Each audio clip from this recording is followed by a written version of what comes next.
अरे सुनो, यहाँ की कलेक्टर का घर पता है क्या, कहाँ है? अरे तान्या, तुम यहाँ कैसे, और पहचाना मुझे? हर्षिता, तू यहाँ?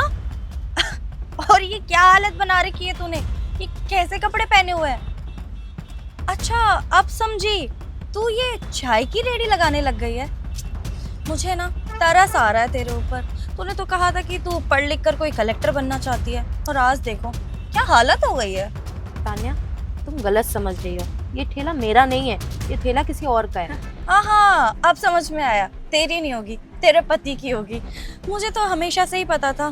तुझे पता है, ये लड़का ना कॉलेज टाइम में मुझसे प्यार करता था और मेरे साथ शादी के सपने देखता था।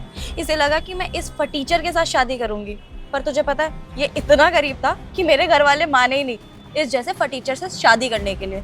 और देखो, इसने शादी की भी तो किससे? मेरी ही कॉलेज के दोस्त से। और बुरी बात तो ये है कि शादी के बाद भी किसी की किस्मत नहीं बदली। ये भी वैसे का वैसा रहा, और साथ में मेरी दोस्त को भी यहाँ रोड पे ले आया। बेचारों को चाय का ठेला लगाना पड़ रहा है। सच बताऊं ना, तो मुझे बहुत बुरा लग रहा है तुम दोनों के लिए। बस करो तान्या, जब से आई हो तब से बकबक किए जा रही हो। मैं कुछ बोल नहीं रही हूँ, इसका मतलब ये नहीं कि मुझे बोलना नहीं आता। और कुछ भी मत बोलो मेरे और मेरे पति के बारे में। और तुम्हें क्या पता है मेरे और उनके पर्सनल लाइफ के बारे में जो तुम बकवास कर रही हो? हाँ ठीक है, तुम्हारी पर्सनल लाइफ में इंटरफेयर करने का कोई शौक नहीं है मुझे बस ये जानना था कि यहाँ की कलेक्टर का घर कहाँ है। बता सकती हो? क्या यार तानी, तू भी किससे पूछ रही है?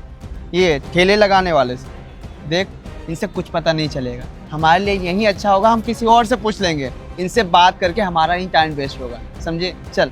सही कह रहा है, इन लोगों से बात करने का कोई फायदा नहीं है। लगाओ तुम अपनी चाय की रेडी। अरे दीदी, बहुत शुक्रिया आपका कि आपने मेरी दुकान संभाली। अभी आप चाय मुझे लाइए और आप जाइए। अरे कोई बात नहीं भैया। ये बताइए, अब आपकी मम्मी तो ठीक है ना? हाँ दीदी, मेरी माँ बिल्कुल ठीक है। मैं उन्हें दवाई दिलवा कर आ गया हूँ दुकान से। और आपका बहुत बहुत धन्यवाद। और दीदी, आप मुझे एक बात बताइए, आप इतनी बड़ी कलेक्टर हैं हमारे शहर की, पर आपने मेरी दुकान संभाल ली, आपको बिल्कुल भी बुरा नहीं लगा? भैया एक बात बोलो, जब मैं यहाँ पे स्टूडेंट थी, आपके यहाँ चाय पीने आती थी। कभी कभी मेरे पास पैसे नहीं भी होते थे, तब भी आप मुझे चाय पिला देते थे। और आज मैं कलेक्टर बन गई हूँ, इसका मतलब ये थोड़ी ना कि मैं चेंज हो गई हूँ। इंसान थे आप, इंसानियत दिखाई आपने उस टाइम पे। आज मैं भी इंसानियत दिखा रही हूँ, हेल्प कर रही हूँ आपकी। और वैसे भी माँ का सवाल था ना, मुझे तो हेल्प करनी ही थी। और चलिए, अब आप अपनी दुकान संभालिए, मैं चलती हूँ। दीदी एक बात बोलूं, आप इतनी बड़ी कलेक्टर हैं और आपका जो दिल है ना वो बहुत अच्छा है, और आपकी सोच उससे भी ऊपर है। अब जाइए, मैं अपनी दुकान संभालता हूँ। और हाँ दीदी, मेरी रेडी पर ना दोबारा भी